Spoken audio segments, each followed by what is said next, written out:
தேர்தல் பிரச்சார மேலாண்மை பொதுச் செயலாளர் திரு ஆதவ் அர்ஜுனா அவர்கள் இதோ உங்கள் முன்னால் தலைவர் அவர்களுக்கு புத்தகத்தை பரிசாக தந்து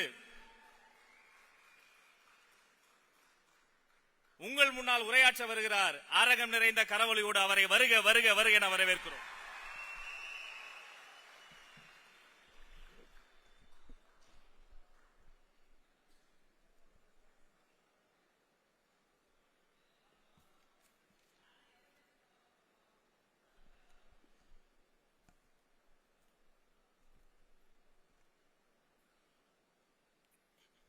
தெய்வத்தால் ஆகாதெனினும் முயற்சி தன் மெய்வருத்த கூலி தரும். பிறப்புக்கும் எல்லா உயிருக்கும். கொள்கை பரப்பு இணைச் செயலாளர் தாய்கிரா அவர்களே, மாநில உறுப்பினர் சேர்க்கை அணி செயலாளர் விஜயலட்சுமி அவர்களே, கொள்கை பரப்பு செயலாளர் ராஜ்மோகன் அவர்களே, தலைமை நிலை செயலாளர் திரு ராஜசேகர் அவர்களே, கழக துணை பொதுச் செயலாளர் திரு CTR நிர்மல்குமார் அவர்களே, கழக பொருளாளர் திரு P வெங்கட்ராமன் அவர்களே, கழக பொதுச் செயலாளர் திரு N ஆனந்த் அவர்களே, சிறப்பு விருந்தினர் நம்மளுடைய தலைவர், நம்மளுடைய கட்சியின் குடும்பம், நம்மளுடைய முன்னோடி தாய் தந்தை அவர்களுக்கு எங்களுடைய வணக்கம்.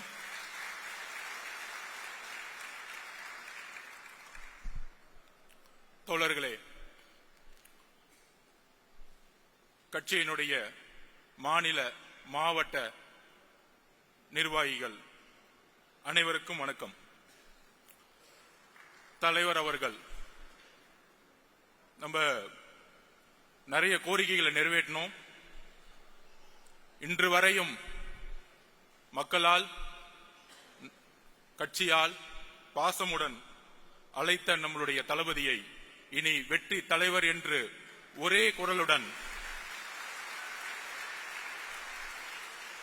குரலுடன் அந்த தளபதி பட்டத்தை இந்த பொதுக்குழுவில் இழந்து வெற்றி தலைவராக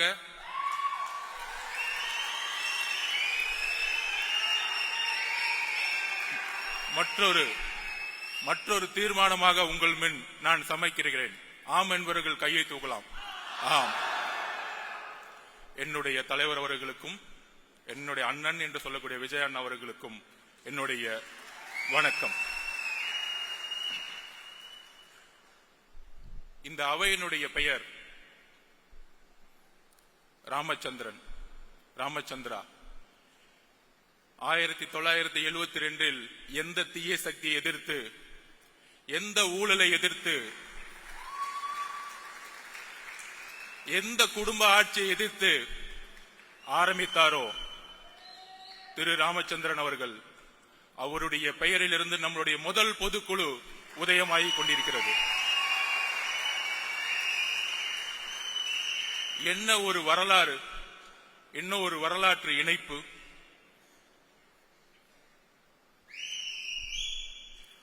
என்ன விமர்சனம் ஒர்க் அவுட் ஹோம் பண்றாங்க. கட்சியுடைய உட்கட்டமைப்பு எந்த அளவிற்கு இந்த 2 மாதங்களில் தலைவர் அவர்களுடைய மேற்பார்வையில், இங்க இருக்கக்கூடிய எல்லாருடைய மாநில நிர்வாகிகளுடைய பார்வையில் சுமார் 2,75,000 பொறுப்பாளர்களை நியமித்து, ஒவ்வொரு நியமமும் தலைவருடைய அனுமதியுடன் நியமித்து,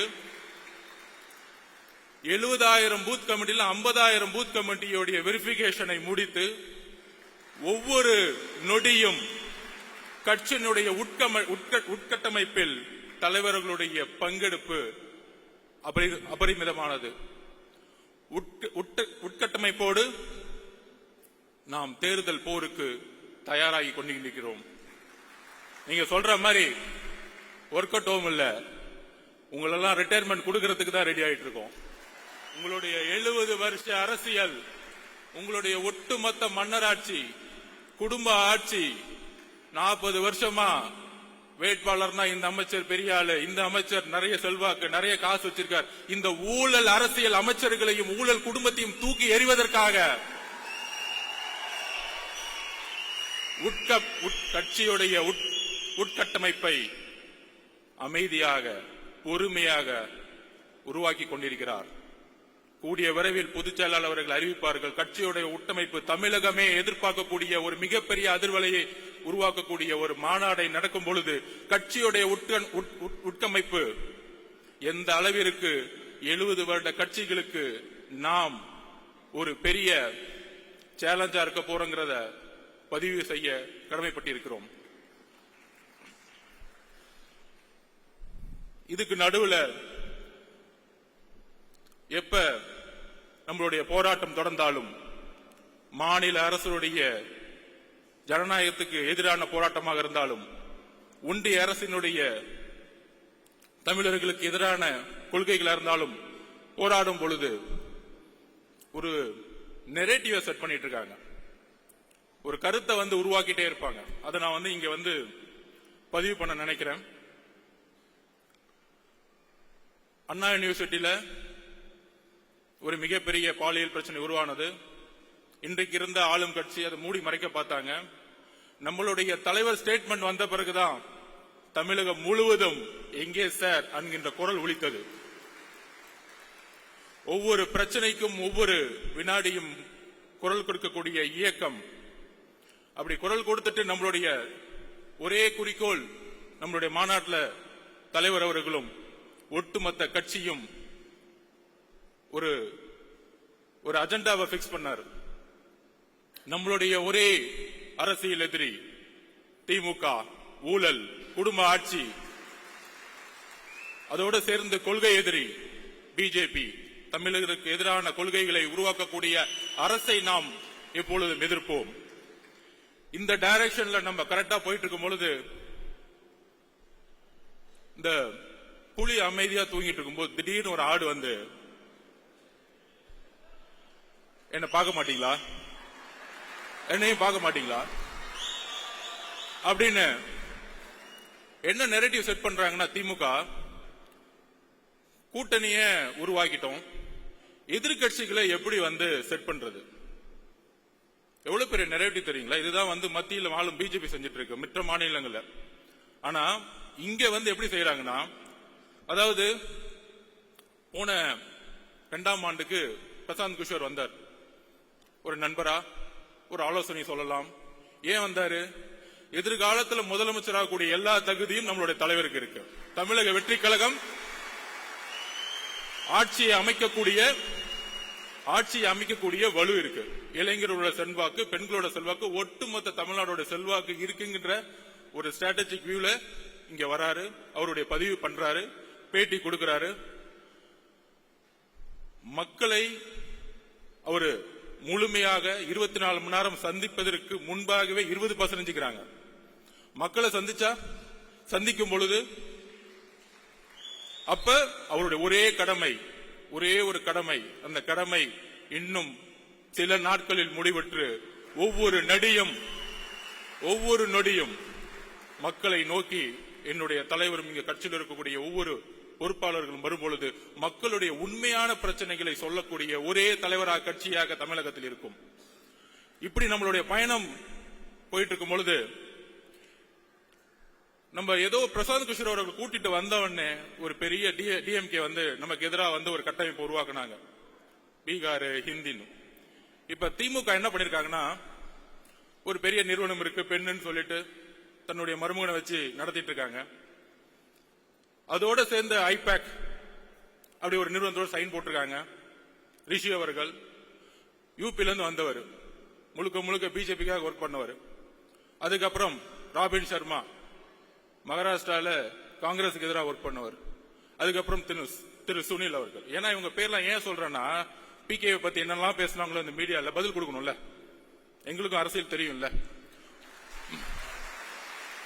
70 வருஷம் கட்சியை நடத்துறவங்க 3 ஸ்ட்ராட்டஜிஸ் அக்ரிமெண்ட் போட்டு என்ன செட் பண்ணிட்டு இருக்காங்கன்னா, எதிர்கட்சிகள் எப்படிலாம் உடைக்கணும், எதிர்கட்சியில் இருக்கிற தலைவர்கள் சுத்தி இருக்க எல்லா தலைவர்களும் எப்படி விலைக்கு வாங்கணும், அப்புறம் எப்படி தமிழக வெற்றி கழகத்தை எதிர்த்து நம்மளுடைய குரலை உடைக்கணும். பல பொய் பிரச்சாரங்களை எப்படி உருவாக்கணும். நமக்குள்ள பல பொய் பிரச்சாரங்களா இருக்கும், நிறைய பொய் பிரச்சாரங்களை உருவாக்குவாங்க. அப்படி செட் பண்ணப்பட்டவர் தான் திரு அண்ணாமலை அவர்கள்.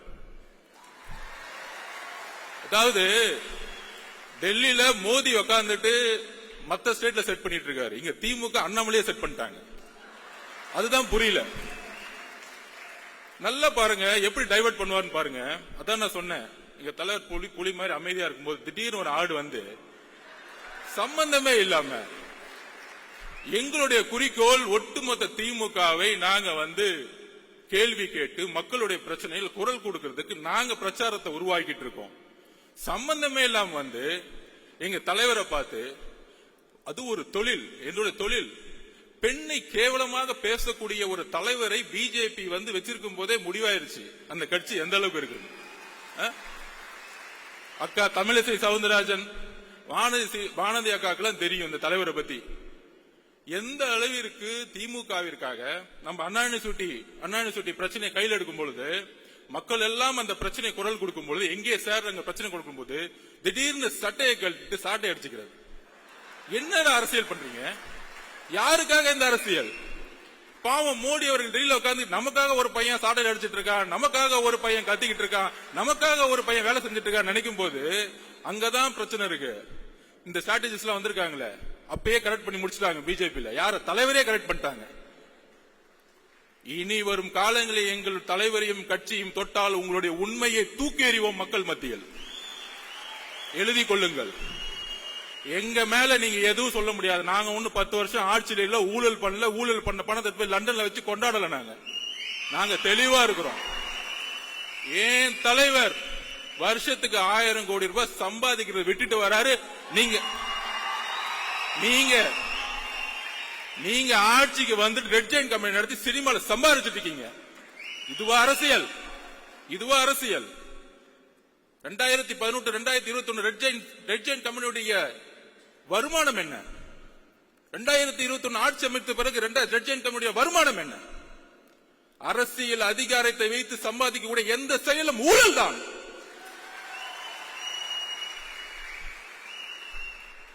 நியாயமாக ஒரு நாள் ஷூட்டிங்க்கு கிட்டத்தட்ட 1000 பேர் வந்து ஒர்க் பண்ணிட்டு 15 மணி நேரம் 17 மணி நேரம் ஒரு நடிகர் நடிகைகள் வேலை செய்து மக்களுக்காக இருக்கக்கூடிய ஒரு ப்ரொஃபஷனல், அந்த ப்ரொஃபஷனலை இழிவுபடுத்தி எம்ஜிஆர் அவர்களை எந்த அளவுக்கு நீங்க 72 to 72 நீங்கள் வந்து இழிவு செய்தீர்களோ அதனாலதான் நீங்க எம்ஜிஆர் இறக்க முறையும் நீங்க வீட்டுல உட்கார்ந்துட்டு நீங்க ஒர்க் அவுட் ஹோம்ல உட்கார்ந்துட்டு இருந்தீங்க.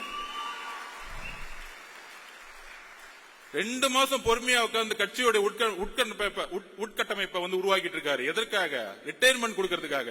உங்களுடைய ஒட்டுமொத்த அமைச்சரவையும் ரிட்டையர்மெண்ட்டுக்கு ரெடி ஆகிக்கோங்க. போதும், உங்களுடைய அரசியல் போதும்.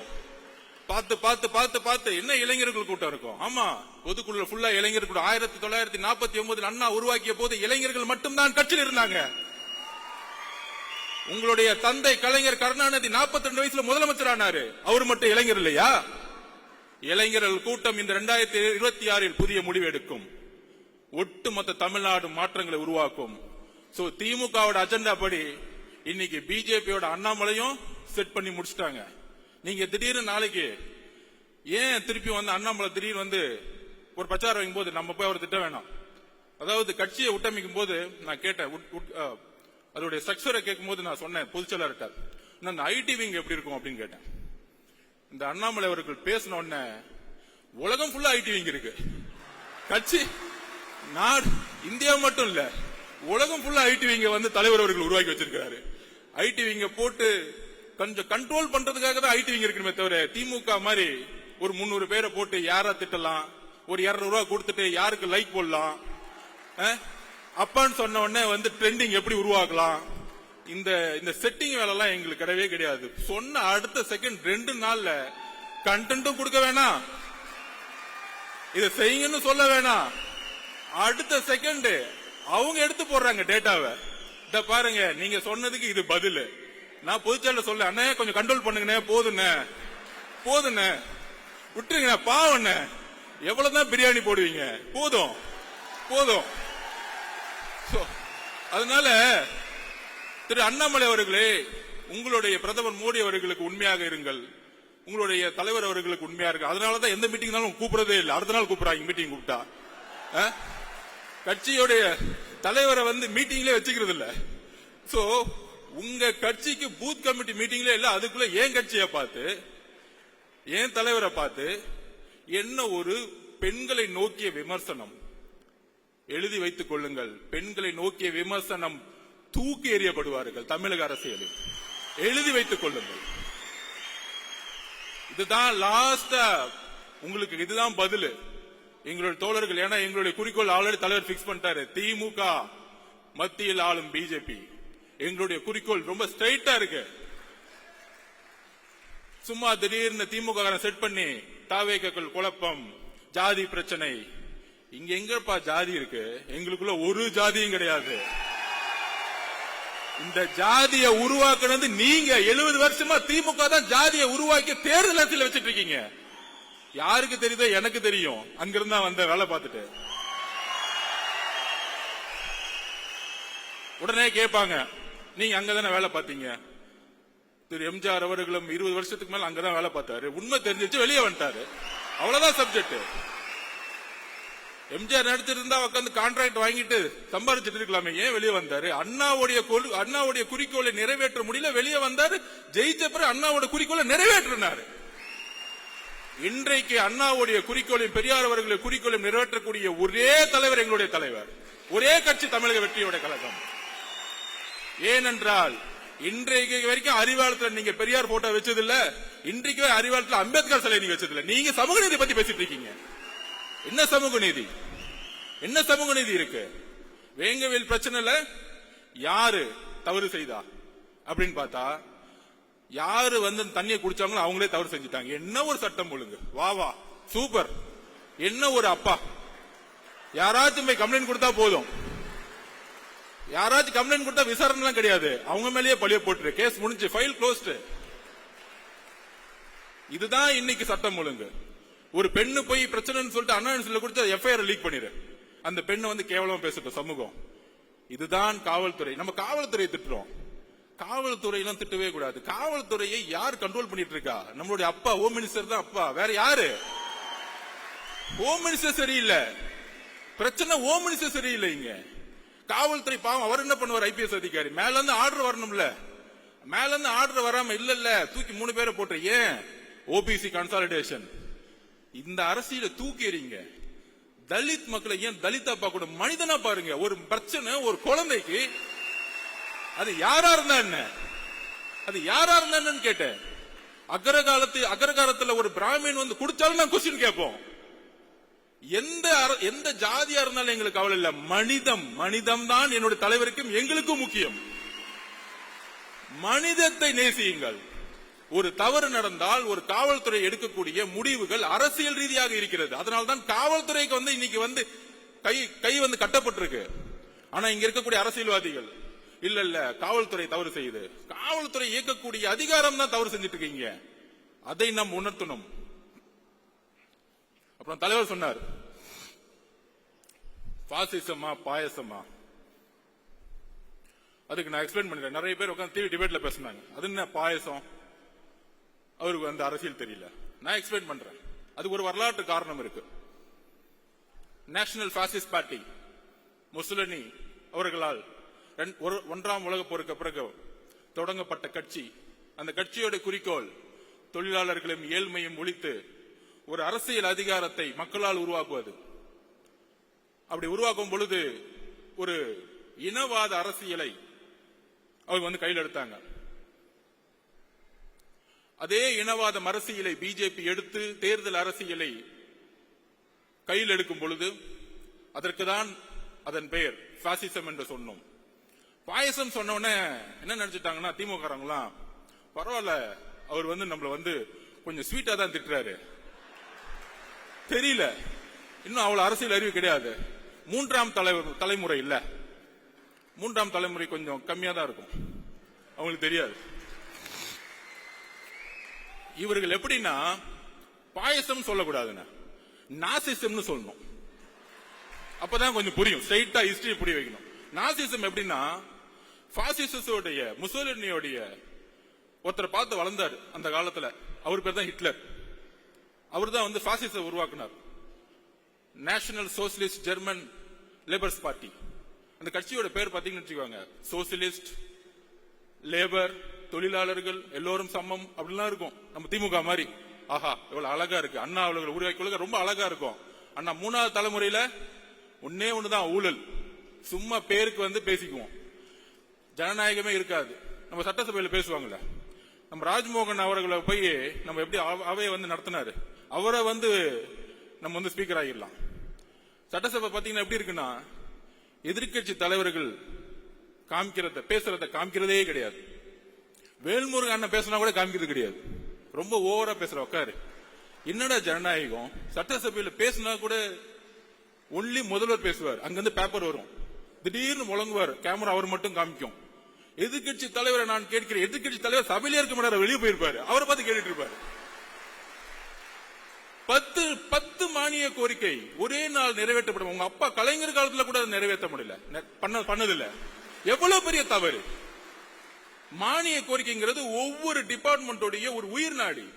ஒவ்வொரு நாளும் மக்கள் அந்த எதிர்கட்சி தலைவர்களும் ஒவ்வொரு உறுப்பினர்களும் ஒவ்வொரு மானியத்தை நோக்கி கல்வி மானியம் இருந்தா உட்கார்ந்து 2 நாள் டிபேட் பண்ணுவாங்க.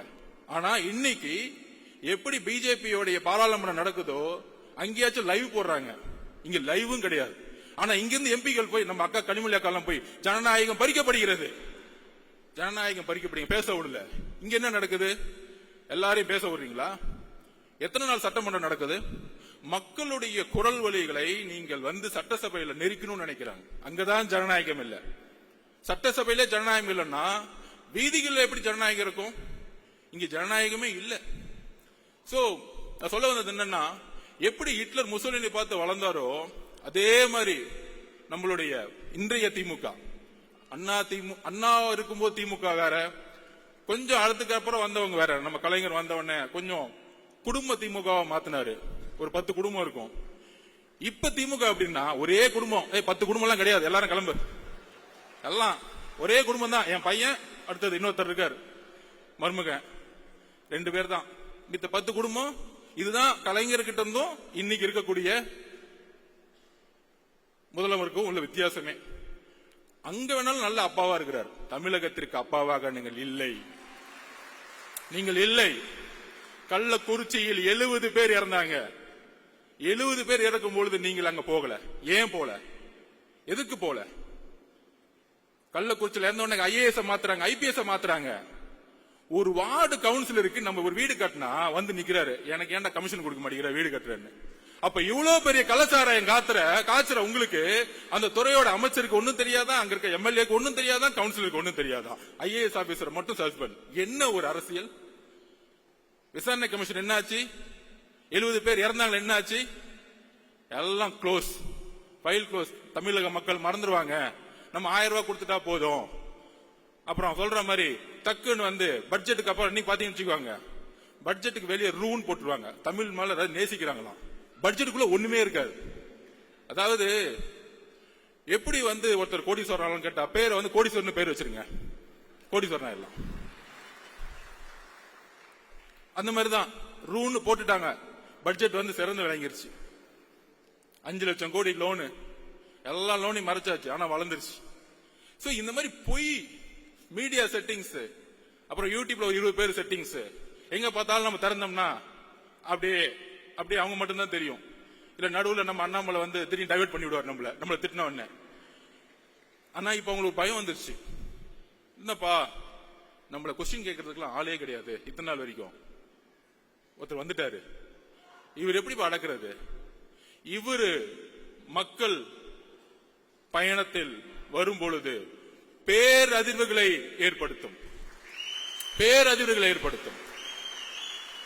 அவர் கேட்கக்கூடிய ஒவ்வொரு கேள்வியும் மக்கள் மனசில் இருக்கக்கூடிய கேள்வி கேட்கக்கூடிய சிந்தனைகளா மாறும். இதை தான் பயப்படுறோம். அதனாலதான் தமிழக வெற்றி கழகத்தின் மீது கடுமையான எதிர்ப்புகளும், ஆளுங்கட்சி, எதிர்கட்சி, ஒன்றிய கட்சி, எல்லா கட்சி எதிரி.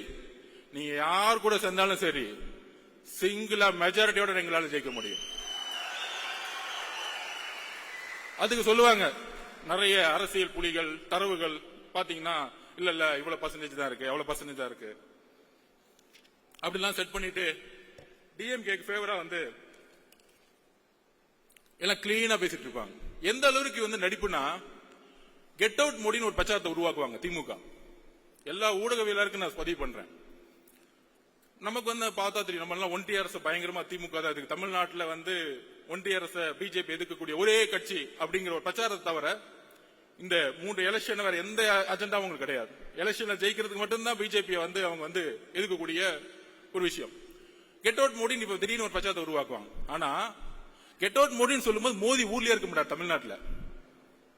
ஆனா மோடி வரும் பொழுது அப்பாவும் பையனும் போயிட்டு வெள்ள கொடையை பிடிச்சிட்டு இருப்பாங்க அப்படி ஏர்போர்ட்ல.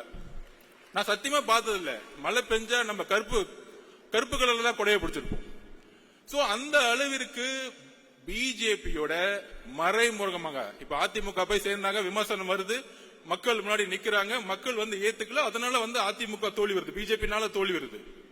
ஏன்னா முதல் நாளே முஸ்லீம், கிறிஸ்டியன்ஸ், நம்ம தலித் தோழர்களுடைய ஓட்டு 18% இழந்துருவாங்க பிஜேபி கூட யார் சேர்ந்தாலும். இது எல்லோருக்கும் தெரிந்த அரசியல். அப்ப அட்லீஸ்ட் இந்த மக்கள் முன்னாடி நிக்கிறாங்க, தோல்வியை அக்செப்ட் பண்றாங்க, அவங்க வந்து விமர்சனத்தை எதிர்கொள்றாங்க. ஆனா மிகப்பெரிய ஆபத்து என்ன தெரியுமா? எதிர்க்கிற மாதிரி எதிர்த்துட்டு இங்க வந்து நாடகம் ஆடிட்டு இருக்காங்க பாத்தீங்களா, இந்த அண்ணாமலை அவர்கள் கூடயே வச்சுக்கிட்டு. இதுதான் மிகப்பெரிய ஆபத்து. அதனால்தான் நம்ம நாசிசம்னு சொல்றோம். முசோலினி, ஹிட்லர் 2 பேரும் சேர்ந்துகிட்டு ஒரு அரசியலை இங்க உருவாக்கி கொண்டிருக்கிறார்கள். அந்த அரசியலை தமிழகத்தில் தூக்கி எறியக்கூடிய ஒரே கட்சியாகவும் தலைவராகவும் இருப்பதனாலதான் நம்ம மேல இவ்வளவு பெரிய விமர்சனங்கள் வருது. அதை நம்ம புரிஞ்சுக்கணும். ஏன்னா இங்க இருக்க கட்சியில் இருக்கக்கூடிய ஒவ்வொரு நிர்வாகிகளும் அடுத்த 13 மாதங்கள் தேர்தல் பிரச்சாரத்தில் நாம் ஒன்று சேர போறோம். உங்களுக்கு கீழே இருக்கக்கூடிய 70,000 பூத் மெம்பர்ஸ் நீங்க தான். இந்த வேர்கள் தான் நம்மள வந்து சென்ட் ஜார்ஜ் கோட்டையில தலைவர் அவர்களை உட்கார வைக்க போகுது. இங்க இருக்கக்கூடிய ஒவ்வொரு நிர்வாகிகளும் கடுமையான போராட்டத்திற்கு நம்ம வந்து மனசு வச்சுக்கணும். கடுமையா கண்டிப்பா எஃப்ஐஆர் போடுவாங்க, மிரட்டுவாங்க. அரசியலமைப்புடைய சட்ட சீர்திருத்தத்தை ஃபர்ஸ்ட் அமெண்ட்மெண்டை உருவாக்கியது தமிழ்நாடு. இத்தனைக்கும் அன்றைக்கு வந்து அண்ணா அவர்களும் பெரியார் அவர்களும் எந்த அரசியலிலும் முதலமைச்சராக கிடையாது, அதிகாரத்தில் கிடையாது. சமூக நீதிக்காக உருவாக்கிய தமிழ்நாடு. அதுதான் போராட்டம். ஜெயபிரகாஷ் நாராயணன் எமர்ஜென்சிக்கு எதிராக 1977 உருவாக்கினாரே மிகப்பெரிய மக்கள் போராட்டம். அதுதான் போராட்டம். பர்மிஷன் வாங்கி 6 மணிக்கு போர்டு வச்சுட்டு, அதுதான் தலைவர் சொன்னாரு. என்ன சார் போராட்டம் பண்றாங்க, நடிக்கிறாங்க எல்லாம். மக்கள் முன்னாடி மீடியா முன்னாடி நின்னுட்டு போர்டை பிடிச்சிட்டு. அன்னைக்கு டீலிமிடேஷன் நடந்துட்டு இருந்துச்சு. நடந்துட்டு இருக்கும்போது அண்ணாமலை அவர்கள் போராட்டம் பண்ணிட்டு இருக்காரு. எங்கன்னா வீட்டுக்கு வெளியே நின்னுக்கிட்டு. ஏன்னா ரோட்டுக்கு போனா தூக்கிட்டு போயிடுவாங்க, பிளைட் மிஸ் ஆயிடும். என்ன போராட்டம் இதெல்லாம்? நீங்க என்ன பார்த்து போராட்டம் தெரியுமா? வெயிட் பண்ணுங்க, இன்னும் 2 மாசம் போராட்டம்னா என்னன்னு காமிக்கிறோம்.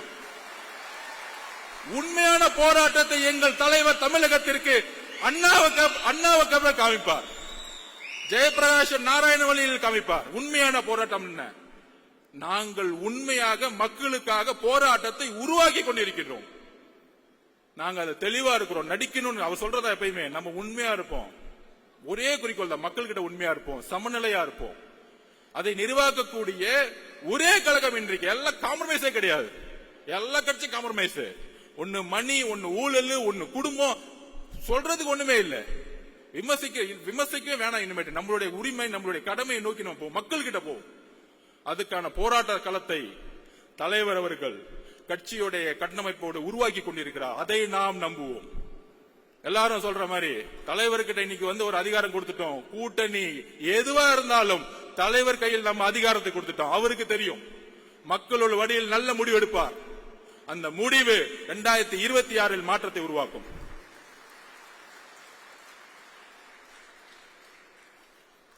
நான் ஏன் பிஜேபியும் டிஎம்கேவும் ஒன்னு சொல்றேன்னா,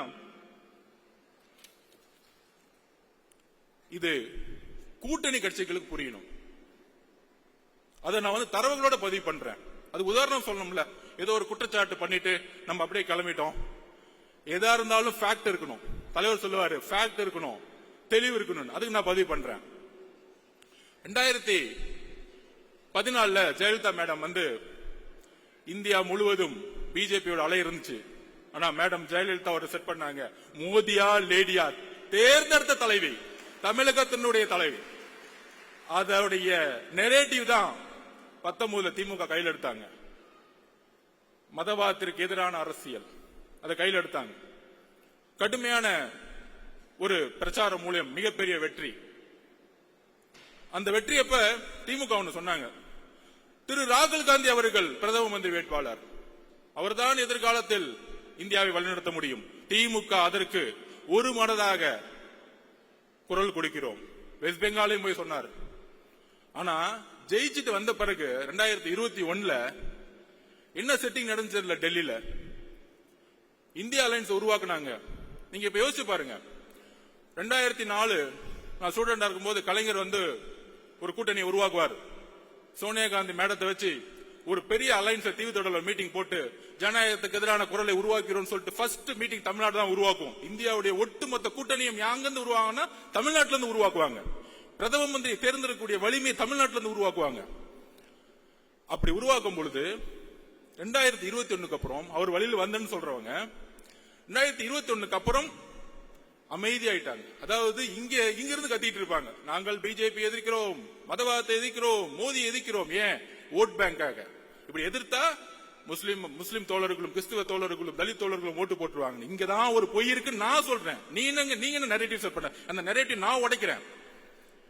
ஏன் உடைக்கிறோம் அப்படின்னா 21 அப்புறம் தமிழகத்தில் விசிகே ஒரு இந்தியா அலைன்ஸ் மீட்டிங் திருச்சி நடத்தினாங்க, வெல்லும் ஜனநாயகம்னு.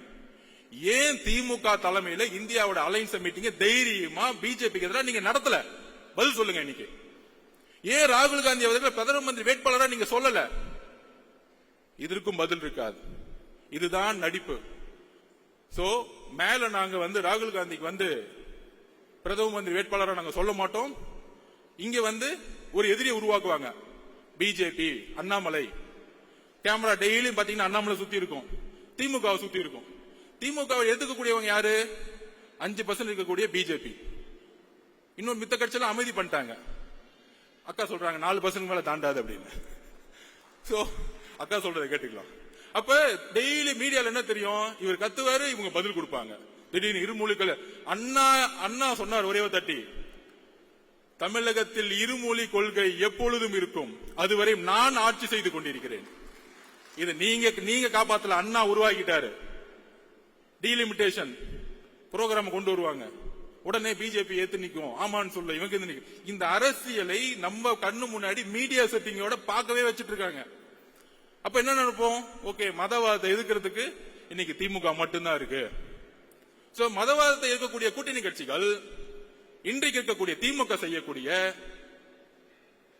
ஊழல், அமைச்சர்கள் செய்யக்கூடிய ஊழல், குடும்பம் செய்யக்கூடிய ஊழல், பாலிசியோடைய ஃபெயிலியர்ஸ், தலித் மக்களுடைய எதிர்ப்பு, ஜாதி அரசியல், இதெல்லாம் ஓரமா வச்சுக்கிட்டு டெய்லியும் மீட்டிங்ல மதவாத அரசியலை மதவாத அரசியல் தமிழகத்தில் நம்ம தூக்கி எறிஞ்சிட்டோம். 4 எலெக்ஷன் தோத்துட்டாங்க.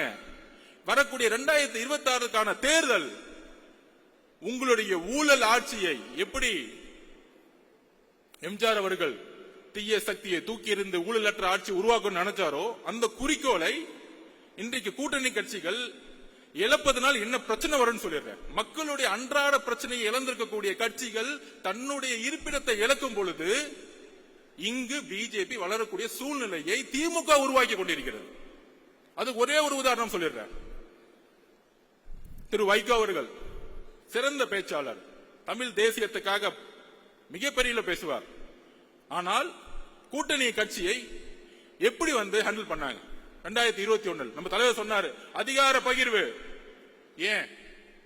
எல்லோரும் சமமாக நினைக்கக்கூடிய சிந்தனை இருப்பதனால் அதிகார பகிர்வுன்னு சொன்னாரு. வேற எதுவும் கிடையாது. நம்ம கூட வரவங்க எல்லாருக்கும் அதிகாரம் கொடுக்கணும். அதிகாரம் கொடுக்கும் பொழுது அந்த அதிகாரம் பரவலாக்கும் பொழுது மக்களுடைய முன்னேற்றம் இருக்கும். திரு வைகோ அவர்களை எப்படி காலி பண்ணாங்க தெரியுமா? 6 தொகுதி கொடுத்துட்டு டிஎம்கே சிம்பிள் நிக்க வச்சுட்டாங்க. இன்னைக்கு வைகோ அவர்களுக்கு சட்டசபையில மெம்பர்ஸே கிடையாது. கடைசியில் அவருடைய மகன் ஒரு அமைச்சர் முன்னாடி கண் கலங்கி அழுகுறார், நான் சொந்த சிம்பிள் தான் நிப்பேன் அப்படின்னு. இதுதான் உங்களுடைய கூட்டணியுடைய அடக்குமுறை, இதுதான் சர்வாதிகாரம், இதுதான் நாசிசம், இதுதான் ஹிட்லர். ஜனநாயகம் பேசிக்கொண்டு ஹிட்லர் எப்படி ஆட்சியை பிடித்த பிறகு ஒரு டிக்டேட்டர்ஷிப்பை அரசை உருவாக்கினாரோ, ஜனநாயகத்தை பேசி ஆட்சிக்கு வந்தவுடன் வெறும் பிஜேபி எதிர்ப்பு என்ற ஒற்றை காரணத்தை வைத்து நீங்கள் தொடர்ந்து 3 தேர்தலில் வென்று கொண்டு அதை உடைக்கக்கூடிய ஒரே சக்தி எங்களுடைய கட்சி தலைவரும் தாவேக்காவும் தான். அதற்கான பயம்தான் எங்கள் மீது பலதரப்பட்ட விமர்சனங்கள். அந்த நாடகத்தன்மையோட நான் ஒரு கொஸ்டின் கேட்கிறேன் கூட்டணி கட்சிகளுக்கு. தமிழகத்தினுடைய பிரச்சனைகளை ஏன் குரல் கொடுக்க கூட்டணி கட்சிகள் இன்று அமைதியாக இருக்கிறது? அமைதியாக இருக்கும் பொழுது மக்களுடைய உணர்வு எப்படி வெஸ்ட் பெங்கால்ல கம்யூனிஸ்ட் தோழர்கள் அமைதியாக இருக்கும் பொழுது எப்படி பிஜேபி 2ஆம் இடத்துக்கு வந்ததோ அதே போல திமுக பிஜேபி வளர்க்கிறதுக்கான எல்லா வேலைகளையும் செய்து கொண்டிருக்கிறது. டெல்லியில மேல செட்டிங் பண்ணிட்டு இங்க எதிர்க்கிற மாதிரி எதிர்க்கிறது. ஏன்னா அவங்களுக்கு முதலமைச்சர் ஆகணும், தான் பையனை உட்கார வைக்கணும், அவ்வளவுதான் அஜெண்டா, வேற ஒண்ணும் கிடையாது. டீலிமிடேஷன் மீட்டிங் நடத்தினாங்களே, பாவம் முதலமைச்சர்கள் வந்துட்டாங்க. அண்ணா அக்கா வழிமொழிறாங்க, தம்பி பேசுறாரு, அப்பா பேசுறாரு. என்ன குடும்ப மீட்டிங்? பேசாம ஒரு பர்த்டே ஃபங்க்ஷன் வச்சிடலாமே. டீலிமிஷன் மீட்டிங்கா இல்ல பிறந்த நாள் விழாவா அது? சோ அந்த அளவிற்கு அரசியலை எந்த அளவிற்கு மக்கள் முன்னாடியும் தன்னுடைய மீடியாவுடைய பலத்தினாலும் நாங்கள் தான் ஒரு டிக்டேட்டர்ஷிப், நாங்கள் தான் ஜனநாயகவாதி சொல்லக்கூடிய ஒரு போலி ஜனநாயகவாதிகள், தன்னுடைய ஊழலை மறைப்பதற்கான போலி ஜனநாயகவாதிகள். எப்படி நான் காங்கிரஸை பார்த்து கேட்டனோ, ஏன் 2024 ராகுல் காந்தி அவர்களை பிரதம மந்திரியாக நீங்கள் முன்னிலைப்படுத்தவில்லை? தமிழக காங்கிரஸ் தொண்டர்கள் இதை யோசிக்க வேண்டும். மேல இருக்கிற 1-2 பேரை செட் பண்ணிட்டு அதுவல்ல காங்கிரஸ். தமிழக காங்கிரஸ் தொண்டர்களுடைய உணர்வு காமராஜ் ஆட்சியை உருவாக்க வேண்டும். இதை ஏன் செய்யவில்லை? காங்கிரஸ் தொண்டர்கள் இதை கேள்வி கேட்க வேண்டும். அதற்கப்புறம் நம்ம சிபிஐ, சிபிஎம், கம்யூனிஸ்ட் தோழர்கள் என்ன ஒரு அடக்குமுறை. சாம்சங் தொழிலாளர்கள் போராட்டம், அண்ணா சவுந்தரராஜன் அரெஸ்ட் பண்றாங்க. யாரு? கூட்டணி கட்சியில் இருக்கக்கூடிய ஒரு தோழரை அரெஸ்ட் பண்றாங்க. டாஸ்மார்க்ல பூட்டு போடும்போது எஃப்ஐஆர் போடுறாங்க. ஆனா கேட்கறது இல்லை. அதுதான் சிபிஐ தோழர்களிடம் நான் கேட்கிறேன், கம்யூனிஸ்ட் தோழர்களிடம் கேட்கிறேன், ஏன் நீங்கள் குரல் கொடுக்க மாட்டேங்கிறீர்கள்? எதற்காக கேட்டா பிஜேபி வந்துரும். பிஜேபியை மக்கள் தொடை தெரிந்து விட்டார்கள். அதை நாம் நம்புவோம், அதை நாம் நம்புவோம். மக்களுக்கான உண்மையான அதிகாரத்தை உருவாக்கக்கூடிய அரசியலை உருவாக்குவோம். நாங்க ஏன் உங்களை விமர்சிக்க மாட்டேங்கிறோம்னா, நீங்க 40 வருஷமா மக்களுக்காக போராடி போராடி தியாகம் பண்ண தலைவர்கள் நாங்க வந்து உங்களுக்காக பேசிட்டு இருக்கோம். எங்களுடைய எதிர்ப்பு ஊழல்வாதிகளுக்காக. இதுக்காக கூட்டணிக்காக அர்ஜுன் பேசுறாரு. நோ, பிஜேபி உள்ள விடாம இருக்கணும்னா பிசிகே இருக்கணும், கம்யூனிஸ்ட் இருக்கணும், காங்கிரஸ் இருக்கணும். நாங்கள் உண்மையாக முழக்கமிடுகிறோம். அரஸ்ட் பண்ணிட்டு ஜனநாயகத்தை குரலை உடைச்சிட்டு அதுல அமைச்சரை மீட்டிங்ல அமைச்சர் பேசுறாரு. தஞ்சாவூர்ல தான் இருக்கிறார் இண்டஸ்ட்ரி, அவர் ஒரு பண்ணையாரு. 10 மணி நேரம் மீட்டிங் போகுது. மீடியால பேசுறது பாருங்க, எவ்வளவு பெரிய அவமானம் கூட்டணி கட்சிகளுக்கு. 10 மணி நேரம் மீட்டிங் பேசுறாரு. மீட்டிங் முடிச்சுட்டு வெளியே வந்த உடனே அந்த அமைச்சர் சொல்றாரு, நாங்க 10 மணி நேரம் பேசிட்டு இருக்கோம், இவங்க எதுக்காக வந்து பேசிட்டே இருக்காங்கன்னு தெரியல. டேய் அறிவு கட்டவங்களே, அவங்க என்ன கேக்குறாங்க? தொழிற்சங்கம் உருவாக்க வேண்டும். ஏன் உருவாக்கணும்? தமிழகத்துல 53% சர்வீஸ் இண்டஸ்ட்ரி, சேவைத்துறை, 34% உற்பத்தி துறை, 13% வேளாண்மை துறை.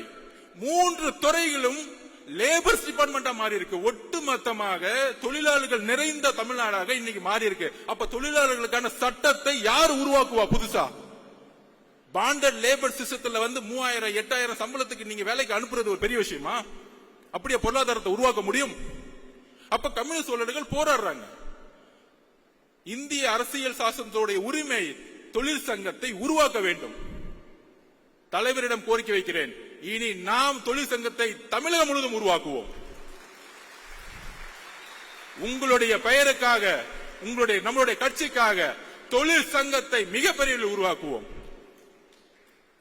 அந்த தொழிலாளர்களுக்காக போராடக்கூடிய ஒரே இயக்கம் தமிழக வெற்றி கழகமாக மாறும் கூடிய விரைவில். நீங்கள் குரல் கொடுக்கவில்லை என்றால் தமிழக வெற்றி கழகம் இருக்கிறது. தோழர்களே, நாங்கள் உண்மையோடு உங்களோடு பயணிக்க கொள்கை அடிப்படையில் தேர்தல் அரசியல் கூட்டணி இதெல்லாம் தூக்கி போடுங்க. முதல்ல மக்களுடைய பிரச்சனையை பத்தி மெதுவா பேசிட்டே இருப்போம். தேர்தல் அரசியல் 2 மாசத்துக்கு முன்னாடி வச்சுக்கலாம். அந்த பிரச்சனையை பேசக்கூடிய தலைவரையும் மக்களையும் தான் மக்கள் தேர்ந்தெடுப்பார்கள். எழுதி வைத்துக் கொள்ளுங்கள். அடுத்தது நம்ம மனிதநேய மக்கள் கட்சி ஜவஹர் அண்ணா ஆட்சி வரதுக்கு முன்னாடி கோயம்புத்தூர் இருக்க முஸ்லிம்கள் விடுவிக்கப்படுவார்கள் மனித நேயத்தின் அடிப்படையில். ஆட்சி வந்த பிறகு சுப்ரீம் கோர்ட்ல அவங்க எல்லாம் வெளியே விட்டா சமூக நல்லிணத்துக்கு பிரச்சனை ஏற்படுத்திடும். யார் பண்றது? தமிழக அரசு. அதுக்கு அடுத்த வாரமே திமுக மேடையில திமுக உறுதி கொடுத்த மாதிரி முஸ்லிம் தோழர்களை வெளியே அமைச்சிருவோம். என்ன ஒரு நடிப்பு, என்ன ஒரு முரண்! இந்த முரண்களை ஏன் இன்னும் கொஸ்டின் கேட்காம இருக்கிறோம்? நம்ம இந்த முரண்களை நம்ம கேள்வி எழுப்பணும். தோழர்கள் இங்க இருக்கக்கூடிய ஒவ்வொரு மாவட்டத்திலும் போது நம்மளுடைய முஸ்லிம் தோழர்களை பார்க்கும் பொழுது கேள்வி கேட்கணும். நம்ம இப்தார் விருது நடத்துறோம், தலைவர் வந்துட்டார், உடனே திமுக இருந்து நமக்கு தெரியும் யார் யார் வச்செல்லாம் திட்டுவாங்கன்னு. திட்டினா தைரியமா திட்டுங்க, அதனால பின்னாடி வந்து திட்டுறது 10 பேரை வச்சுக்கிட்டு அந்த பயம் இருக்கட்டும் எங்க தலைவரை பார்த்து. அவ்வளவுதான் சொல்லுவேன் நான். ஏற்கனவே ஒருத்தர் திட்டு, ஏற்கனவே நம்ம தலைவர் அண்ணாமலை திட்டி 2 நாள் நல்லா வாங்கி கட்டிக்கிட்டார். தம்ம எங்க உலகம் முழுச போனை திறந்தா போனை பார்க்கும் போதுதான் திட்டிட்டு இருக்காங்க. அவரை போனை பார்க்கவே முடியல. இதுதான் எங்களுடைய ஐடிவிங்க. நீங்க ஐடிவிங்க உருவாக்கிங்க, உலகம் முழுச ஆல்ரெடி உருவாகி கிடக்கு. அப்ப எந்த அளவிற்கு ஒரு இப்தார் விருந்துல ஒரு நாள் 4 மணிலிருந்து நம்மளுடைய முஸ்லிம் தோழர்கள் மாதிரியே நோன்பு இருந்து தலைவர் வந்து அதோடைய முறைப்படி அவர்களுடைய ஒரு நோம்பில் பங்கெடுத்துக்குன்னு வரும் பொழுது அடுத்து முடிஞ்ச விமர்சனம், இது ஆயிருச்சு அப்படி ஆயிருச்சு, அடுத்த நாள் போலீஸ் கம்ப்ளைண்ட். என்ன ஒரு திமுக என்ன பயம்? நாங்க பாட்டிக்கு ஒரு விருது முடிச்சிட்டு நாங்க பாட்டிக்கு எங்களுடைய கட்சி வேலையை பார்த்துட்டு இருக்கும்போது அப்ப நான் ஒரு கொஸ்டின் கேட்கிறேன். 900 நீங்க முஸ்லிம்களுக்கு தோழர்கள்னா 1999 திரு கலைஞர் அவர்கள் பிஜேபி தலைமையிலான கூட்டணிய பங்கெடுத்தார். குறைந்தபட்ச செயல் திட்டம் உருவாக்கணும். இன்றைக்கு பிஜேபியோடைய வளர்ச்சியும் அடித்தளமும் உருவாக்கப்பட்டது 1999 to 2004. அதுல பங்கெடுத்த முக்கியமான பார்ட்னர் டிஎம்கே. நாங்க பேசலாமா உங்க அரசியல? அதுல அன்னைக்கு 2001 காலகட்டங்கள்ல முஸ்லிம் தோழர்கள் கோத்ரால வந்து மிகப்பெரிய இழப்பு இருக்கும் பொழுது ஏன் நீங்க ரிசைன் பண்ணல? முஸ்லிம் தோழர்கள் 2000 பேர் இறந்துட்டாங்க. இந்த கூட்டணியிலிருந்து நாங்க வெளியே வரோம். ஏன் கேட்கல? ஏன் வெளியே வரல? ஏன்னா 10 அமைச்சர்கள் அங்க ஃபுல் கட்டிங், டெய்லி மணி, கரப்ஷன், பணம், அதிகாரம். இந்த முஸ்லிமுடைய தோழமை, கிறிஸ்துவ தோழமை எல்லாம் தலைவர் சொன்ன மாதிரி கபட நாடகம். நாடகத்தோடைய கட்டமைப்பு. எங்களுடைய தலைவரும் கட்சியும் உணர்வு பூர்வமாக 234 தொகுதியிலும் இன்னைக்கு நோன்பு இருந்துட்டு இருக்காங்க. அதுக்கான அழைப்பை கொடுத்துட்டு இருக்காங்க. நாங்கள் உண்மையாக இருக்கிறோம் மக்களிடம். எங்களுடன் பிரிவு கிடையாது, மதத்தின் பால் பிரிவு கிடையாது, ஜாதியின் பால் பிரிவு கிடையாது, பாலின பால் பிரிவு கிடையாது. நாங்கள் எல்லாம் ஒரே மக்கள் என்கின்ற ஒரு குரல் தமிழகத்தில் தலைவர் மூலம் நாங்கள் ஒலித்துக் கொண்டிருக்கிறோம். அப்புறம் நம்ம விசிக அண்ணனுக்கு ஒரு கேள்வி. வேங்கவேல் பிரச்சனைக்கு ஏன் திருமாவளவன் போல? யாரு தடுத்து நிப்பாட்டினா? எந்த அதிகார சக்தி தடுத்து நிப்பாட்டினாங்க? எங்களுடைய தலைவர் விகடன் மேடையில் ஒட்டுமொத்த கிராம மக்களையும் அழைத்து அவர்களுடைய பிரச்சனைகளை கேட்டு அவர்களுக்கான மரியாதை கொடுத்த அடுத்த மாதத்தில் காவல்துறை என்ன ஒரு கேவலமான செயல்! விகடன் பத்திரிகையில் அவர் பேட்டி கொடுத்திருப்பாங்க. அந்த 3 பேர் கைது செய்தவங்க, நாங்க மழை தண்ணி குடிக்கும் பொழுது கூட எங்களுக்கு இந்த அவமானம் இல்ல, ஆனால் நாங்கள் தான் அந்த தண்ணியை கலந்தோன்னு சொல்லக்கூடிய அவமானம், நாங்க தற்கொலையே பண்ணிக்கலாம்னு சொல்லக்கூடிய வேதனையை அந்த பேட்டியில் நம்ம பார்த்தோம். உடனே ஒரு கேள்வி, நீங்க வேங்கவேல் போல போவாரு, சொல்யூஷன் கொடுக்க போவாரு. உங்களை மாதிரி கேமரால பார்த்துட்டு கட்டி பிடிச்சிட்டு போக வரல. நிரந்தர முடிவு என்ன? இந்த பிரச்சனைக்கு நிரந்தர முடிவு என்ன? நிரந்தர முடிவு அங்க இருக்க அரசியல் அதிகார சக்தியை கைது செய்யணும், இதுக்கான காரணமானவர்களை. அப்ப தலித் பிரச்சனைகள் எவ்வளவு பிரச்சனைகள் இங்க போயிட்டு இருக்கு. கொடி ஏத்த முடியல, ஒவ்வொரு நாளும் ஒவ்வொரு பிரச்சனை. பொருளாதாரம் வந்துச்சுன்னா மலத்தை கலக்கிறது, படிச்சா வாயில வெட்டுறது, பைக் ஓட்டினா கையை வெட்டுறது, காவல்துறை வேடிக்கை பார்த்துட்டு இருக்கோம். இதுக்கு எல்லாம் காரணம் உள்துறை அமைச்சர். கூட்டணி கட்சி தயவு செய்து பேசுங்க. உங்களுடைய மேஜர் பார்ட்னர் விசிக்கு ஏன் அமைதியாக்கப்படுது? அண்ணா, உங்கள் மீது எங்களுக்கு மரியாதை இருக்கிறது. நீங்கள் தான் 40 வருடமாக குரல் கொடுத்தீர்கள். இன்றைக்கு நாங்கள் குரல் கொடுத்துக் கொண்டிருக்கிறோம். உங்களுடைய உழைப்பையும் உங்களுடைய பயணத்தையும் நாங்கள் இழிவுபடுத்தவில்லை. ஆனால் திமுக என்கின்ற ஒரு கட்சி உங்களை ஒட்டுமொத்தமாக வைகோ அவர்களை எப்படி கூட இருந்தே கட்சியை க்ளோஸ் பண்ணாங்களோ அதே மாதிரி விசிகேவை க்ளோஸ் பண்ண வச்சிட்டு இருக்காங்க. எப்படி மோதி கூட சேரவங்க எல்லாம் காலி பண்ணுவாரோ அதேதான் எக்ஸாம்பிள் இவர் தான். கூட இருக்கவங்க எல்லாம் கட்சியை கலைச்சிட்டு எல்லா கட்சி 2ஆம் கட்ட தலைவர்கள் எல்லாம் வாங்க அப்படி பின்னாடி வாங்க எல்லாம் சீட்டு கொடுத்துருவோம். கடைசியில 6 தொகுதி திமுக சிம்புல நில்லு. திமுக சிம்புல நின்னா நாங்க எதுக்குடா கட்சி ஆரம்பிக்கணும்? நாங்க எதுக்கு மக்களுக்காக போட வரோம்? திமுக சேர்ந்துடலாமே. அப்ப எந்த அளவிற்கு ஜனநாயகத்தை இங்க கேள்விக்குறியாக்கி பிஜேபியோட வழியில் இணைந்து இன்னைக்கு ஒரு அரசியலை உருவாக்கி கொண்டிருக்கிறார்கள். இதுதான் தமிழக மக்கள் விழிப்புணர்ச்சியோடு இனி சிந்திக்க வேண்டும். நம்மளுடைய தோழர்கள் இது சிந்திக்க வேண்டும். நமக்குள்ள ஒரு ஒற்றுமை இருக்கணும். திடீர்னு அண்ணன் 4 பேர் பேசிட்டு இருப்பாங்க ஏதோ மைக்ல பொதுச் செயலாளர்கள் ஆனந்த் அண்ணன் அவர் ஜாதியை பாக்குறாரு, அப்பாயின்மெண்ட் இப்படி போட்டாங்க. இதெல்லாம் திமுக ஏற்படுத்தக்கூடிய கட்டமைப்பு, பொய் கட்டமைப்பு. எப்படி ஹிட்லர் அவர்கள் கோயபிள்ஸை உருவாக்கினாரோ அதே மாதிரி இங்க 20-30 கோயபிள்ஸை உருவாக்கி யூடியூப்ல பேசிட்டு இருப்பாங்க, டிவில பேசிட்டு இருப்பாங்க. இந்த கோயபிள்ஸை உடைக்கிறதுக்கு 2ஆம் உலக போர் அப்ப தெரியும். இந்த பக்கம் பிரிட்டிஷ் சண்டை போட்டு இருப்பாங்க, இந்த பக்கம் ஹிட்லர் முஸ்லிம் சண்டை போட்டு இருப்பாங்க. ஆனா அமைதியா ஒரு சக்தி இருக்கும், அது அமெரிக்கா.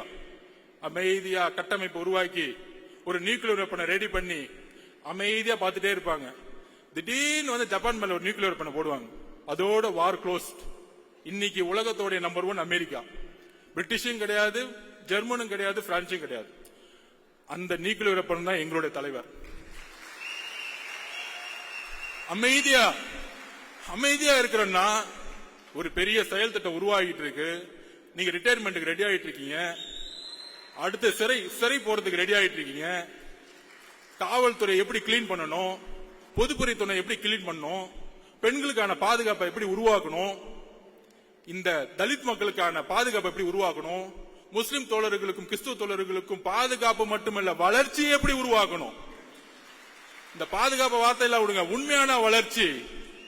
எத்தனை முஸ்லிம்ஸ்கள் இன்னைக்கு தலித் மக்கள் இன்னைக்கு ஒரு பிசினஸ் மேனா இருக்கிறாங்க, எத்தனை பேர் இருக்காங்க பொருளாதாரத்தில் உயர்ந்து. இதுதான் 70 வருஷமா இவன் கட்டமைக்கக்கூடிய வளர்ச்சி. இவங்க சொல்லுவாங்க ஜாதி 100 உடனே பேசுவாங்க, ஜாதி 1000 வருஷமா இருக்கு, இதை உடனே எப்படி ஒழிக்க சொல்லலாம் திமுக பார்த்து. அதே காலகட்டத்தில் நம்பூதிரிபாடு அவர்கள் அரசியலை மாற்றினார். காங்கிரஸ் இல்லாத முதலமைச்சர், அதற்கப்புறம் அண்ணா.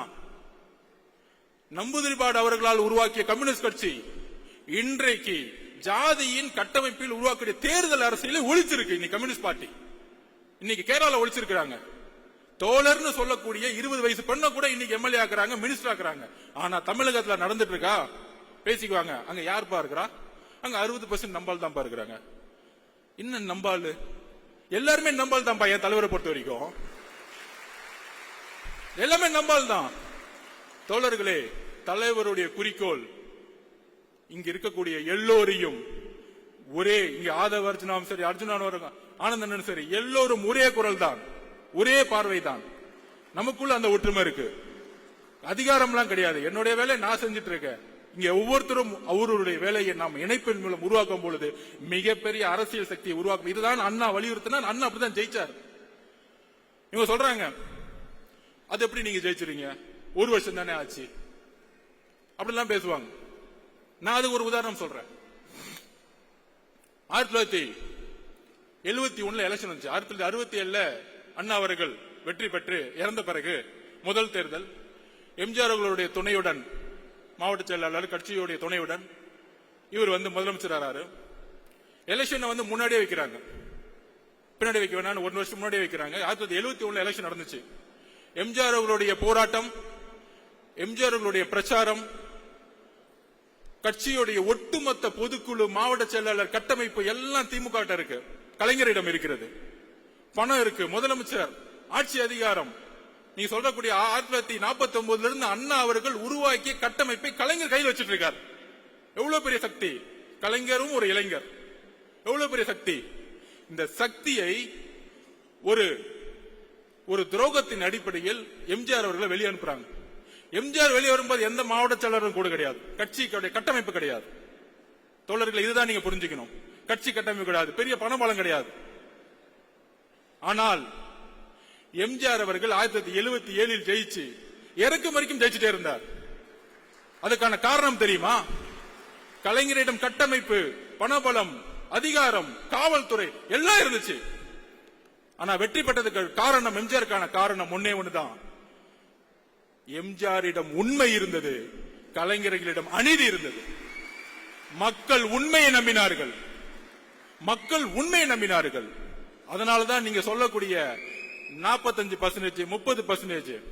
1971 கலைஞர் எடுத்த பர்சன்டேஜ் என்ன தெரியுமா? 48%. 184 தொகுதி, கூட்டணி சேர்ந்து 203 தொகுதி. இத்தனை மிகப்பெரிய வெற்றியை இன்றைய வரைக்கும் எந்த தலைவர் பெற்றது கிடையாது. எம்ஜிஆருடன் சேர்ந்திருந்ததால், துரோகத்தால் அந்த வெற்றியை 1977 இழந்தார். அப்ப கலைஞரும் திமுகவும் அடைந்த, அண்ணா உருவாக்கிய கட்டமைப்போடு திமுக ஏற்பட்ட ஓட் பேங்க் என்ன தெரியுமா? 24%. 48% எப்படி 24% குறைந்தது? ஏனென்றால் மக்கள் உங்களிடம் உண்மை என்பதை புரிந்து கொள்ளும் பொழுது 24% மக்கள் வெளியேறி உண்மையான தலைவரிடம் இணைந்தார்கள். அப்படி உண்மையாக மக்கள் நம்மளுடைய தலைவரிடம் இணையக்கூடிய காலம் 2026. இதுதான் நான் உதாரணமா சொல்றேன். இந்த உதாரணம், இந்த கணக்கெடுப்பு, இன்னுமேட்டு கணக்கெடுப்பு பேசக்கூடிய புலிகளுக்கு பதில் இதுதான். இந்த புலிகளுக்கு எல்லாம் பதில் சொல்ல வேணாம். அது புலிகள் இல்ல, எலிகள், திமுகவுடைய எலிகள். நிறைய எலிகளை விட்டுருக்காங்க, அது கண்டுக்கூடாது. நம்ம டிவியை பார்க்கறத விட்டுட்டு நம்ம பயணத்தை நம்மளுடைய களத்துக்கு தைரியமா சொல்லுவோம். நீங்கள் தான் இந்த நாட்டின் மன்னர்கள் மாதிரி. நாம் வெற்றி பெறும் பொழுது மன்னர் குடும்பம் அகற்றப்பட்டு நாம் மன்னர்களாக உருவாக்கக்கூடிய தலைவரை நாம் உருவாக்கி இருக்கிறோம். அதே மாதிரி அடுத்த ஒரு விஷயம், நம்ம எல்லாம் மனசை உடைக்கிறதுக்கு பேசிக்குவாங்க. இல்ல பெரிய கூட்டணி திமுக, மக்களுடைய பிரச்சனைகளை தினமும் பேசாத எந்த கூட்டணியும் எவ்வளவு பெரிய தோல்வி அடைங்கிறதுக்கு ஒரு உதாரணம் சொல்றேன். 2011 தேர்தல், 2011 தேர்தல்ல ஒரு விமர்சனம், ஜெயலலிதா பார்த்து தூங்கிட்டு இருக்காங்க, உடம்பு சரியில்ல, கட்சியில் இருக்கவங்க வெளியே போயிட்டாங்க, கட்சி கட்டமைப்பு போயிருச்சு. அப்ப எழுதி வச்சுக்கோங்க, திமுக 30%, கலைஞர் என்ன நினைச்சாரு? திமுக 30%, காங்கிரஸ் சேர்த்துக்கிட்டா 10%, 40%, பிஎம்கே 8%, 48, பிசிகே 3-4%, எல்லாரையும் சேர்த்து 55%. 2011 200 தொகுதி ஜெயிச்சிருவோம் ரிப்போர்ட் கொடுத்தாங்க. இதே மாதிரி தான் இப்ப சொல்லிக்கிறாங்களே 200 தொகுதியை ஜெயிச்சிருவோம். அப்ப அவங்க அப்பா 2011 சொல்லிட்டாரு 200 தொகுதியில் ஜெயிச்சிருவோம் அப்படின்னு. மக்கள் 2 மாசம் தான் பிரச்சாரம். அதான் சொன்ன, தேர்தல் அரசியல் நம்ம லாஸ்ட் 2 மாசம் பாத்துக்கலாம். 2 மாசம் தான் பிரச்சாரம். ஜெயலலிதா அம்மானால 203 தொகுதியை ஜெயிச்சு எதிர்கட்சி தலைவர் கூட ஆகல. நீங்க இதுதான் அரசியல், இதுதான் மக்கள். பெரிய கூட்டணி கூட இருக்கிற கால்குலேஷன் இதெல்லாம் மக்கள் முன்ன எடுப்படாது. நீங்கள் மக்களிடம் உண்மையாக இருக்கிறீர்களா? இந்த கூட்டணி மக்களிடம் உண்மையாக இருக்கிறதா? அந்த தேர்தல் 2011 காங்கிரஸ், அதே காங்கிரஸ் 8% வாங்கினாங்க, பிஎம்கே அதே % வாங்கினாங்க. ஆனா திமுக 22% போயிட்டாங்க. திமுகனால கூட்டணி கட்சிகளே தோத்துட்டாங்க. கூட்டணி கட்சிகள் நல்ல கட்சிகள் தான், அவங்க ஊழல் பண்ணல, பிரச்சாரம் வாழ்க்கை புதுசா போராடிட்டு இருப்பாங்க. கம்யூனிஸ்ட் தோழர்கள், பிசிகே தோழர்கள் போராடிட்டு இருப்பாங்க, நல்ல தலைவர்கள். ஆனால் தேர்தல் அரசியலில் முடிவுகள் தவறாகும் பொழுது, மக்களுக்கான போராட்டம் உண்மையாக இல்லாத பொழுது, மக்கள் திமுகவை நிராகரிக்கும் பொழுது கூட இருக்கக்கூடிய ஒவ்வொருத்தரையும் நிராகரித்து தூக்கி எறிஞ்சிருவாங்க. நான் உங்களுக்காக சேர்த்து பேசிக்கிட்டு இருக்கோம், கூட்டணி கட்சிக்காக சேர்த்து பேசிட்டு இருக்கோம். கூட்டணி எல்லாம் பேசிக்க வேணாம், மக்களுக்கான உண்மையான போராட்டத்தை உருவாக்குவோம். அதுதான் இப்ப இல்ல, அதுதான் பிரச்சனை. எல்லாரும் அமைதியா இருக்கிறாங்க, பேசினா நடவடிக்கை எடுத்துருவாங்க, கேஸ் போட்டுருவாங்க, மிரட்டுவாங்க. உளவியல் ரீதியா நம்ம சிதைக்கிறது. உளவியல் ரீதியா எம்ஜிஆர் எப்படி உளவியல் ரீதியா சிதைச்சாங்க? அவங்க மேல, அவங்க தொண்டர்கள் மேல கேஸா போடுவாங்க. நாம் எதற்கும் தயாராக இருக்க வேண்டும். அடுத்த 12 மாதங்கள் இதுதான் நம்மளுடைய இன்னைக்கு ஒருங்கிணைந்த முடிவாக இருக்க வேண்டும். நம்மளுடைய தலைவர்களுக்காக மட்டுமல்ல, நம்மளுடைய மக்களுக்காக, இந்த மண்ணின் மீது உண்மையான நேசமும் பாசமும் தமிழக வெற்றி கழகத்துக்கு மட்டும்தான் இருக்கு. அதற்கான வலிமை இருக்கு. நீங்க சொல்லுவாங்களே, இப்ப அண்ணா தானே சொன்னாரு, மாவட்ட செயலாளர் அண்ணன், நான் ஒரு ஆட்டோ டிரைவர், என்ன மாவட்ட செயலர் ஆகிட்டார். இதுதான் தமிழக வெற்றி கழகம், இதுதான் தமிழக வெற்றி கழகம். இதுதான் அண்ணா 1949 உருவாக்கினார். சாமானியன் அரசியலுக்கு வர வேண்டும், பண்ணையார்களை தூக்கி எறியணும். எந்த சாமானியர்கள் அன்னைக்கு உருவானவங்களை இன்னைக்கு எல்லாம் பண்ணையார மாறிட்டான். அன்னைக்கு லாஸ்ட் டைம் அண்ணா சொன்ன மாதிரி 30 வருஷத்துல ஊழல், விவசாயம் போராட்டம் பண்ணா திரு அருள் அவர்களை குண்டாஸ் போடுறது. இதே திரு அருள் அவர்கள் திமுக ஆட்சியில போராடினாரு திமுகவோட. ஆனா வந்தவன அந்த அமைச்சர் திருவண்ணாமலைக்கு அமைச்சர் குண்டாஸ் போட்டுறது. எவ்வளவு வேளாண்மைகளுக்கு எதிரான எவ்வளவு பெரிய கொடூரமான சட்டங்கள் இங்க உருவாக்கப்பட்டு இருக்கிறது. சோ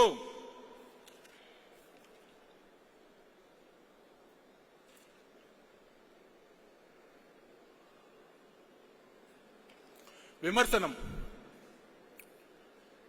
நம்ம மீது தலைவர் மீதும் எந்த அளவுக்கு இனி வரும் காலங்களில் அருவருக்கத்தக்க விமர்சனங்கள் வருங்கிறது எனக்கு இப்பையிலிருந்தே தெரிய வருது. ஆனால் அதற்கு ஒரே பதில் 1980 96 வரைக்கும் திரு ஜெயலலிதா மேடத்தை வந்து உடல் ரீதியாக திமுக மேடைகளில் அவமானப்படுத்துவாங்க. ரொம்ப கீழ்த்தரமான வார்த்தைகள். திமுக பிரச்சாரமே அப்படிதான் இருக்கும். கண்ணாமண்ணான்னு பேசுவாங்க. ஆனா அடுத்த நாள் போய் யார் கூட போட்டோ எடுத்துட்டேன்னு பாருங்க, நம்ம துணை முதலமைச்சர் கூட போய் போட்டோ எடுத்துக்குவாங்க, பேச வைப்பாங்க. ஆனா அவர் அமைதியா இருந்துக்குவார். அந்த மாதிரி அருவருக்கத்தக்க ஒரு விமர்சனங்கள் வரும் பொழுது ஜெயலலிதா மேடம் பதில் சொன்னாங்க. பொறுமையின் மூலம் பதில் சொன்னாங்க. 2014 234 தொகுதி தனியா ஜெயிச்சு காமிச்சாங்க. தனியா நின்று ஜெயிச்சு காமிச்சாங்க. சோ நம்மளுடைய தலைவர் அண்ணா எம்ஜிஆர் அவர்களுக்கு பிறகு ஒரு புதிய தலைமையை தமிழகம் எதிர்நோக்கி காத்துக் கொண்டிருக்கிறது.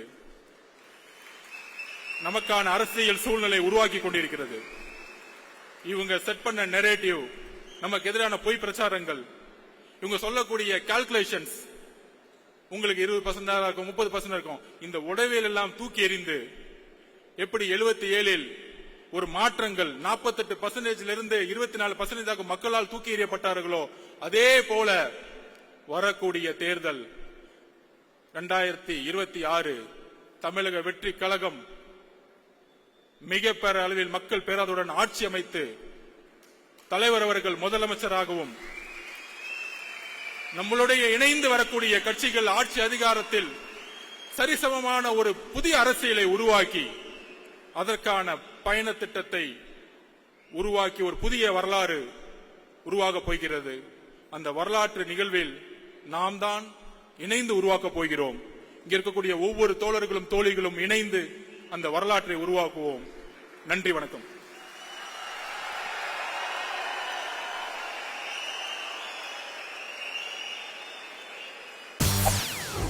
செய்திகளை உடனுக்குடன் தெரிந்து கொள்ள உடனே சப்ஸ்கிரைப் பண்ணுங்க.